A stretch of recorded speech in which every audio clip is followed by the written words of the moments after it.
hard and soft consonants. Almost every Polish consonant has a hard and soft pronunciation. For example, bank, bilet, park, piwo. This softening occurs whenever a consonant is followed by the letter I.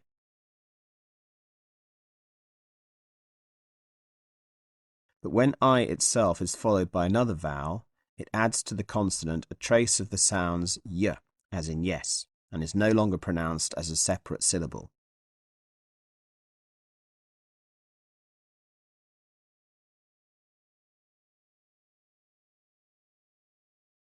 You will now hear the speaker say the soft consonant, or combination of consonants, followed by two words containing them.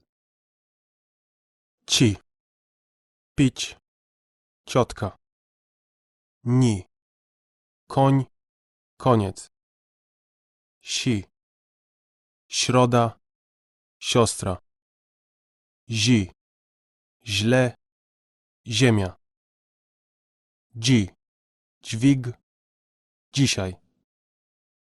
Now listen to the hard pronunciation of the following group of consonants.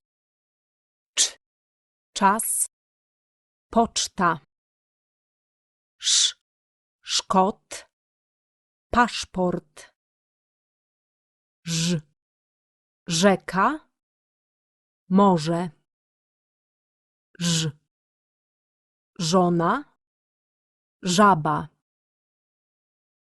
dż, dżem, dżungla,